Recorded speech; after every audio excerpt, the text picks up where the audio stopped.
Bismillahirrahmanirrahim. Assalamualaikum warahmatullahi wabarakatuh. Alhamdulillahirabbil alamin. Wassalatu wassalamu ala asyrafil anbiya'i wal mursalin wa ala alihi wa sahbihi ajma'in. Amma ba'd. Teman-teman thalabah pendidikan ulama Tarjih Muhammadiyah, kita lanjutkan kembali mata kuliah kita. Kita sekarang masuk pada contoh mukhtaliful hadis. Contoh dari hadis-hadis yang saling bertentangan satu sama lain secara zahir, ya. Hadis yang pertama bunyinya la adwa wala tiyarah, ya. Alladzi rawahu Muslim. Hadis ini diriwayatkan oleh Imam Muslim.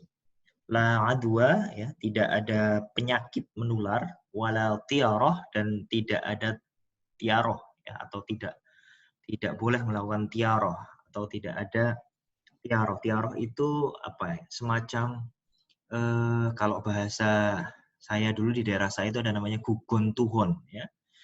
Jadi kayak meramal dengan kejadian-kejadian atau melihat fenomena-fenomena yang ada di sekitar kita. Misalkan contohnya, ya, kalau ada burung gagak, wah ini kayaknya ada yang mau meninggal ini. Nah, itu dianggap sebagai sebuah keyakinan. Oh, ini ada kupu-kupu masuk ke rumah, wah ini ada tamu. Nah, biasanya orang-orang Jawa, orang-orang dulu itu punya keyakinan seperti itu, dan itu diyakini sebagai sebuah pemahaman keagamaan. Nah, hadis menunjukkan bahwa la adwa wala qiyar. Itu yang pertama. Yang kedua, yang pertama tadi penekanannya ada pada la adwa, ya, tidak ada penyakit menular. Sementara yang kedua ini firra minal majzum firaraka minal asad. Allazina rawahuma al-Bukhari, ya. Hadis ini diriwayatkan oleh Imam Al-Bukhari, ya. Keduanya tadi sebenarnya diriwayatkan oleh Imam Al-Bukhari. Firra minal majzum, larilah kamu dari penyakit lepra, penyakit yang menular, sejenis penyakit yang menular. Firaraka minal asad, sebagaimana engkau lari dari singa, ya. Jadi kalau ada di suatu tempat satu wabah, ya, COVID misalkan, lalu kemudian kita dilarang untuk mendekati daerah tersebut, ya, karena berdasarkan hadis ini kita diperintahkan untuk lari, untuk menjauh dari pusat wabah itu sebagaimana kita lari dari singa. Nah, dijelaskan di sini fahazani hadisani sahihani. Dua hadis ini itu dua-duanya sahih, ya, diriwayatkan oleh Bukhari Muslim. Zahiruhuma ta'arud. Tapi zahir kedua hadis ini itu tampak saling bertentangan, ya kan? Kenapa? Li'annal awwala yanfi al-adwa. Karena hadis yang pertama itu menjelaskan tentang tidak adanya penyakit yang menular, ya. Jadi semuanya itu takdir Allah, tidak ada penyakit yang menular. Wathani yusbituha, sedangkan yang kedua seakan-akan menunjukkan bahwa ada penyakit yang menular. Nyatanya kita diperintahkan untuk menjauh dari pusat-pusat wabah, ya. Ya kan? Berarti artinya kita diperintahkan untuk menjauh dari penyakit-penyakit tertentu, ya, karena ditakutkan akan tertular. Nah, satu hadis yang pertama dengan hadis yang lain itu tampak saling bertentangan. Yang satu bilang tidak ada penyakit yang menular, yang kedua justru malah kita diperintahkan untuk lari, ya, lari dari penyakit yang atau pusat wabah seperti itu. Waqad jama'al ulama bainahuma. Sungguh para ulama telah mencoba mengkompromikan, ya, dua hadis ini agar tidak tampak saling bertentangan. Wa waffaqu baina ma'nahuma ala wujuhin muta'addidah, ya. Mereka telah mencoba mengkompromikan dua makna hadis ini dengan cara yang banyak sekali, ya, dengan cara yang berbeda-beda. Azkuru huna ma ikhtarahu al-Hafiz Ibnu Hajar, ya, wa mufaduhu ma yali. Dan aku di sini akan memilih pendapatnya Ibnu Hajar Al-Asqalani dalam mengkompromikan dua hadis tersebut. Nah, bagaimana kompromi dari Ibnu Hajar Al-Asqalani? Nah, ini nomor 4. Kaifiyatul jam'i bainahuma, ya. Saya baca Arabnya dulu secara keseluruhan, nanti saya jelaskan secara global, ya, biar lebih lebih mudah seperti itu.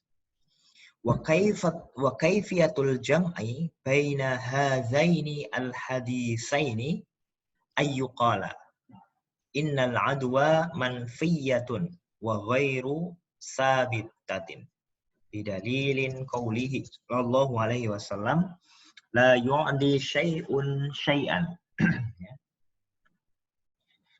Wa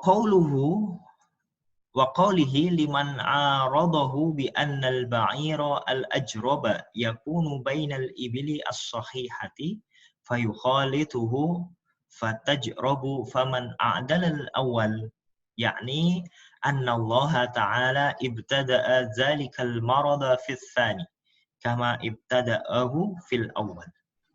Wa ammal amru bil firar min al-majdum famin babi saddiz zara'i ay li alla yattafaqa lisyakhsi alladhi yukhalitu zalikal majdum husulu syai'in lahu min zalikal marid bitaqdirillahi ta'ala ibtida'an la bil adwa al manfiyah fayazunna anna zalika kana bisababi mukhalatatihi lahu faya'taqida sihhatal adwa fayaqa fil ismi fa'umira bitajannubil majdum daf'an lil wuqu'i fi hadzal i'tiqad alladhi yusabbibu al wuqu'a fil ismi.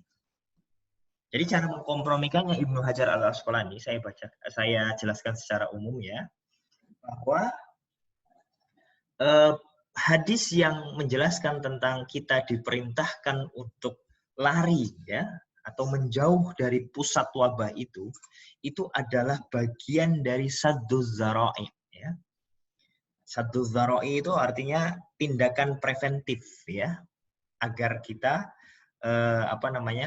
berhati-hati ya, agar kita berhati-hati, tidak terjerumus ke dalam sesuatu itu.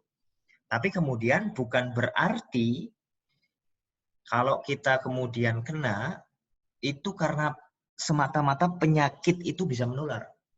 Kita tidak boleh meyakini bahwa misalkan kita kena COVID nih, itu murni karena penyakit itu memang menular. Tidak boleh kita meyakini seperti itu. Kenapa? Karena kata Ibnu Hajar, semua yang kena penyakit itu sesungguhnya awalnya adalah takdir dari Allah Subhanahu wa Ta'ala ya. Bahwa dia kemudian diminta untuk menjauh dari pusat-pusat wabah ya, kita diperintahkan untuk melakukan tindakan preventif, misalkan dalam kondisi COVID ini pakai masker dan lain sebagainya, itu adalah bagian dari sadduz zara'i, tindakan preventif. Nah, sadduz zara'i itu dalam pembahasan usul fikih nanti akan ada bab tersendiri tentang sadduz zara'i, tindakan preventif. Ya, jadi kalau ada kemudian seorang yang tertular, ya, seorang yang kemudian kena penyakit karena bercengkrama atau berinteraksi dengan orang yang dia punya penyakit COVID misalkan, maka orang yang kedua ini yang kena penyakit COVID karena berinteraksi dengan orang yang sudah terjangkit COVID, itu semata-mata ya tidak boleh diyakini karena itu gara-gara penyakit seorang yang telah terjangkit terlebih dulu. Tidak boleh kita meyakini seperti itu karena itu sesungguhnya bagian dari takdir Allah Subhanahu wa Ta'ala. Ya, jadi dipahaminya cara mengkomprominya kan seperti itu. Ya, jadi hadis yang pertama itu bukan menunjukkan bahwa hadis yang pertama itu yang menjelaskan bahwa tidak ada penyakit menular, itu maksudnya adalah bahwa semuanya itu adalah dalam kerangka takdir Allah Subhanahu wa Ta'ala. Sedangkan hadis yang kedua, firro minal majdum, kita diperintahkan untuk lari dari orang-orang, atau lari itu dalam pengertian berhati-hati ya, tidak mendekat, tidak melakukan interaksi secara intens gitu ya. Ini sama dengan kasus kita sekarang dengan COVID ini ya, dengan kita masker dan lain sebagainya, itu semuanya adalah tindakan preventif seperti itu ya. Oke, nah itu cara mengkompromikannya. Sekarang yang kelima adalah madza yajibu ala man wajada haditsaini muta'aridaini maqbulaini. Apa yang wajib orang lakukan ya ketika mendapati dua hadis yang saling bertentangan. Dua hadis makbul yang saling bertentangan. Apa kewajiban kita? Ya, apa yang harus kita lakukan ketika kita menjumpai dua hadis sama-sama makbul, kemudian tapi saling bertentangan? Alaihi ayyattaba'a al-marahil atiyah. Ya. Nah, kita perlu melakukan beberapa step berikut ini. Ya. Yang pertama, idza amkanal jam'a bainahuma ta'ayyanal jam'u wa wajabal amalu bihima. Ketika dua hadis itu bisa dikompromikan, ya, maka kita wajib pertama harus mengkompromikan dua hadis itu. Ya. Jadi langkah pertama yang harus kita lakukan, ya, kalau melihat atau menjumpai dua hadis yang saling bertentangan adalah mencoba mengkompromikan dua hadis tersebut agar tidak saling bertentangan. Lalu bagaimana kalau tidak bisa dikompromikan? Nah, ini yang kedua. Idza lam yumkin al-jam'u biwajhin minal wujuh, ya. Fa in ulima ahaduhuma nasikhan qaddamnahu wa amilna bihi wa taraknal mansukh, ya. Ketika kita tidak bisa mengkompromikan, ya, hadis yang saling bertentangan itu, maka kita perlu melakukan langkah-langkah berikut ini. Yang pertama, jika kita tahu salah satu dari dua hadis itu adalah nasikh atau hadis yang menasah, menghapus ketentuan yang turun lebih dulu, qaddamnahu wa amilna bihi. Maka kita dahulukan itu. Kita dahulukan hadis yang menjadi penasah, kemudian kita mengamalkan hadis tersebut dan meninggalkan hadis yang dihapus, dinasah. Jadi pertama, kalau tidak bisa dikompromikan, maka dicari, ya. Jangan-jangan ini ada nasikh mansukhnya, ya. Dan itu nanti berkaitan dengan pembahasan setelah bab ini.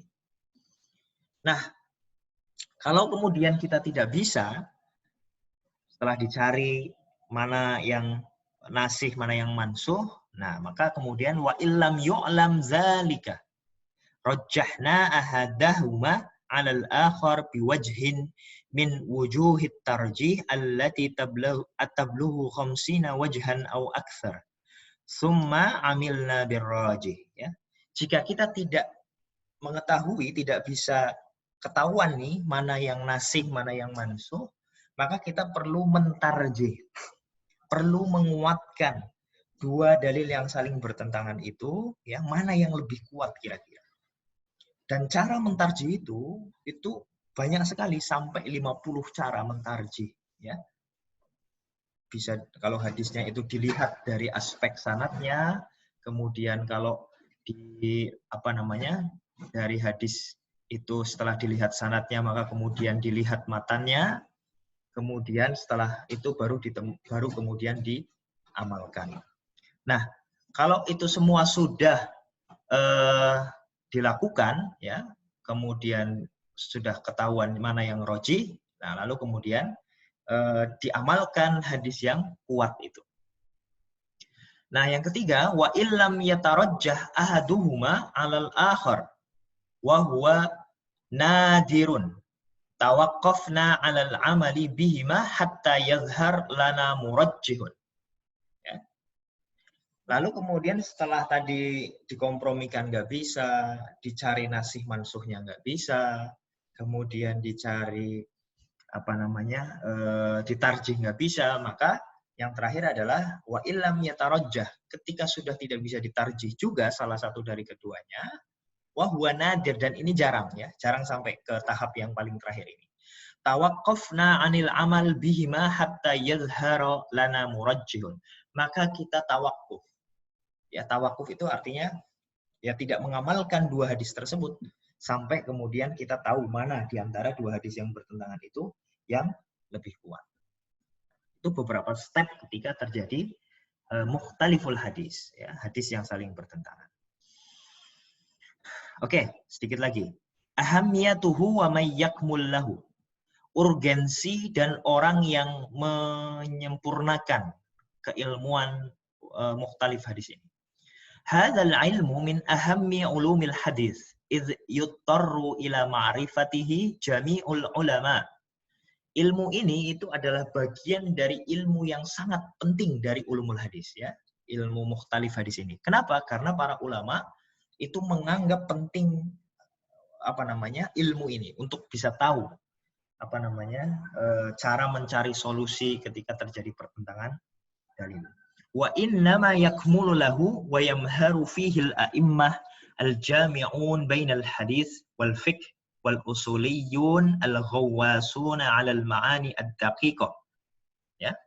Dan para ulama baik dari kalangan ahli hadis, ahli fikih, ahli usul fikih itu sengaja memang mencurahkan, ya, kemampuan mereka untuk menggali dan mendalami ilmu mukhtalif hadis ini. Dan kenyataannya mereka semuanya pasti tahu cara menyelesaikan perkara ketika terjadi ta'arudul adillah atau mukhtalif hadis. Wa haula'i hum alladzina la yushkilu 'alaihim minhu illa nadir. Dan mereka semuanya menguasai, ya, hanya sedikit sekali yang tidak menguasai. Wa ta'arudul adillah qad syaghalal ulama. Ta'arudul adillah, ya, pertentangan dalil ini tadi itu sungguh telah menyibukkan para ulama. Wa fihi dhaharat mauhibatuhum wa diqqatu fahmihim wa husnu ikhtiyarihim. Dan dari sana pula kemudian kita bisa tahu bagaimana kedalaman pemahaman para ulama dan bagaimana upaya mereka yang sangat baik untuk menyelesaikan persoalan-persoalan tentang ta'arudul adillah. Kama zallat fihi aqdamu man khada himarahu min ba'dil mutataffirin 'alal mawaidil ulama. Tapi di samping itu kita juga bisa melihat ada sebagian orang-orang yang justru terjerumus, ya, ke dalam lubang yang menyesatkan mereka dengan adanya fenomena mukhtalif hadis ini. Ada ulama-ulama yang memang sengaja memberikan waktu, memberikan kemampuan untuk menyelesaikan dalil-dalil yang saling bertentangan, tapi sebagian ada yang lain, ya, orang-orang yang tidak menguasai keilmuan Islam terjerumus ke dalam perkara-perkara yang menyesatkan karena tidak tahu bagaimana cara menyelesaikan dua dalil yang saling bertentangan itu. Nah, terakhir, asyharul musannafat fihi. Karya-karya yang terkenal dalam bidang mukhtalif hadis. Yang pertama, tentu kita tidak bisa terlepas dari karya Imam Syafi'i, ya. Ini salah satu buku awal yang membahas tentang ikhtilaful hadis. Judulnya Ikhtilaful Hadis, ya. Wa huwa awwalu man takallama wa sannafahu. Nah, ini oleh Mahmud Tohan dijelaskan orang yang pertama membahas dan menyusun kitab mukhtalif hadis. Kemudian yang kedua, Ta'wilu Mukhtalifil Hadis, karya Ibnu Qutaybah Ad-Dinawari. Ya. Kemudian yang terakhir, yang ketiga, Mushkilul Athar, karya At-Tahawi. Ya. Ini diantara yang paling terkenal. Selain tiga ini ada? Tentu ada. Ya. Nah, nanti teman-teman bisa mengeksplor lebih jauh. Gitu. Baik, kita akhiri dengan baca hamdalah. Alhamdulillahirabbil alamin. Assalamualaikum warahmatullahi wabarakatuh.